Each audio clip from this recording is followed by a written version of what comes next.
안녕하세요. 스픽 사무소입니다. 가입만 하셔도 수많은 혜택을 드리는 저희 스픽 사무소 정보방 입장만 한번 해보세요. 스포츠, 카지노와 여러 게임을 하시는 분들, 계열 좋고 안전한 곳에서 즐겁게 게임해보시기 바라겠습니다. 간단한 가입 정도만 하면 매일매일 좋은 분석과 카지노 정보 공유 및 정보방에서 500만원 상당 이벤트 진행 중입니다. 절대 후회하실 일 없으실 거예요. 믿져야 본전 아닌가요? 지금 바로 문의하세요. 사무소 식구 여러분, 안녕하세요. 오늘은 K리그의 인천 유나이티드와 울산현대의 경기를 분석해보겠습니다. 두 팀의 현재 전력과 최근 경기력을 바탕으로 경기 전망을 해보겠습니다. 지금부터 인천 유나이티드와 울산현대의 전력을 살펴보고 경기 예상을 해보겠습니다. 인천 유나이티드는 3-4-3 포메이션으로 경기를 진행할 것으로 보입니다. 제르소, 박승호, 무고사를 중심으로 공격 패턴을 준비하여 득점포를 가동할 것으로 예상됩니다. 특히 백업 자원인 은푸쿠의 활약 여부가 중요한 관건이 될 것입니다. 인천의 중앙 미드필더 진영에는 문재환과 김도혁이 배치되어 있어 중원을 지키며 공격과 수비의 연결고리 역할을 할 것입니다. 전반적으로 인천은 강력한 압박과 빠른 역습을 통해 상대를 공략할 계획입니다. 울산현대는 4-2-3-1 포메이션으로 경기를 진행할 것으로 보입니다. 보야니치, 주민규, 엄원상을 중심으로 공격 패턴을 준비하여 득점포를 가동할 것으로 예상됩니다. 또한 백업 자원인 이청용과 헝가리 국가대표 마틴 아담의 활약 여부도 중요한 관건이 될 것입니다. 울산의 미드필더 진영에는 고승범, 보야니치, 아타루가 포진해 있어 중원에서의 수적 우위를 점하며 볼점유율을 높일 가능성이 큽니다. 인천은 중앙 미드필더 진영에 문재환과 김도혁 2명이 배치되어 있는 반면 울산은 고승범, 보야니치, 아타루 3명의 미드필더가 중원에 포진해 있습니다. 이로 인해 중앙 미드필더 숫자 싸움에서 울산이 수적인 우위를 점하며 전체적인 볼점유율을 장악할 가능성이 높습니다. 울산이 볼을 오랜 시간 소유하며 슈팅 찬스를 더 많이 창출할 수 있을 것입니다.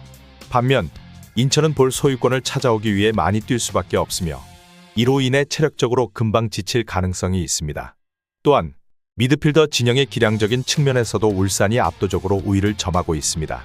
따라서 이 경기는 원정팀인 울산현대가 우세한 경기를 펼칠 것으로 예상됩니다. 전체적인 경기 흐름을 고려했을 때 울산의 볼점유율이 높고 인천이 압박 속에서 체력적으로 어려움을 겪을 가능성이 큽니다. 오늘 두 번째 경기 분석은 K리그의 대전시티즌과 제주유나이티드의 경기를 분석해보겠습니다. 두 팀의 현재 전력과 최근 경기력을 바탕으로 경기 전망을 해보겠습니다. 지금부터 대전시티즌과 제주유나이티드의 전력을 살펴보고 경기 예상을 해보겠습니다. 대전시티즌은 3-4-3 포메이션으로 경기를 소화할 것으로 보입니다. 레안드로, 주세종, 김승대를 중심으로 공격 루트를 통해 득점 찬스를 만들어낼 것으로 예상됩니다. 또한 백업 자원인 음나파의 활약 여부 역시 이번 경기의 중요한 키포인트가 될 것입니다. 현재 정광석 감독 대행이 팀을 이끌고 있으며 최근 울산과의 경기에서는 선수비 후역습 전술을 사용했으나 핵심 수비수 안토니 레드카드를 받고 퇴장당하면서 4실점을 허용하고 패배했습니다. 이번 경기에서는 안토네 퇴장 징계로 인한 결장이 확정되어 있어 수비진의 재정비가 필요합니다. 제주 유나이티드는 4-4-2 포메이션으로 경기를 소화할 것으로 보입니다. 유리 조나탄, 서진수, 헤이스를 중심으로 공격 루트를 통해 득점 찬스를 만들어낼 것으로 예상됩니다.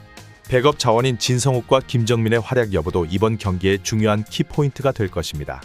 김학범 감독이 이끄는 제주는 직전 경기에서 서진수의 행운의 중거리 골로 수원FC를 상대로 1-0 승리를 거두었습니다.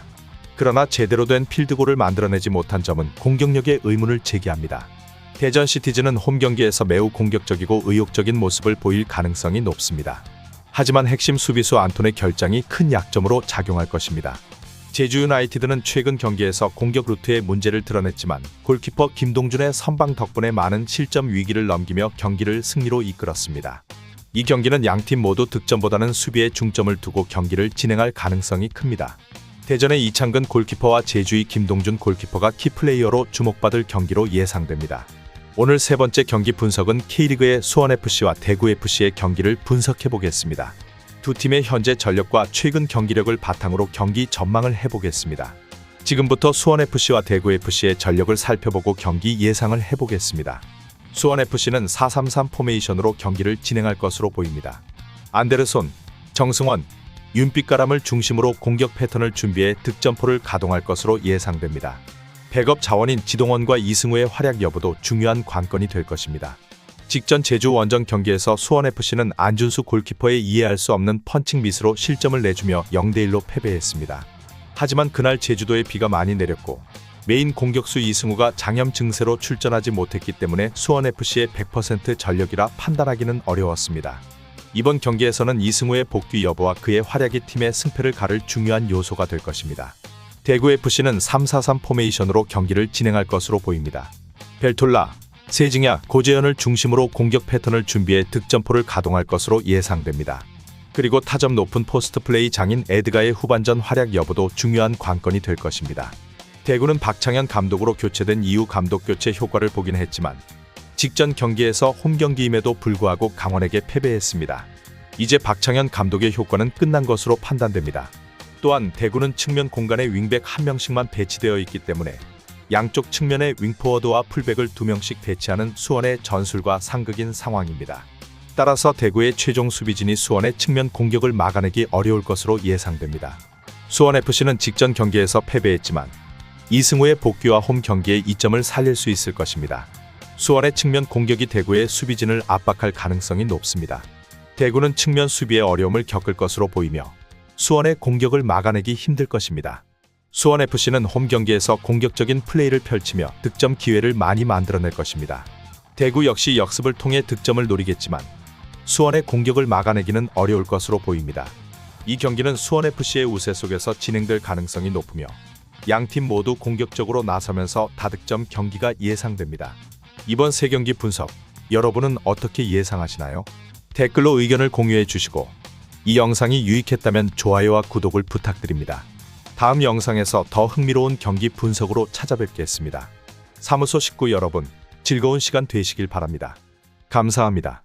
현재 정보방에서 수많은 이벤트 진행 중입니다. 주저하지 마시고 편안하게 연락 한번 주시기 바라겠습니다.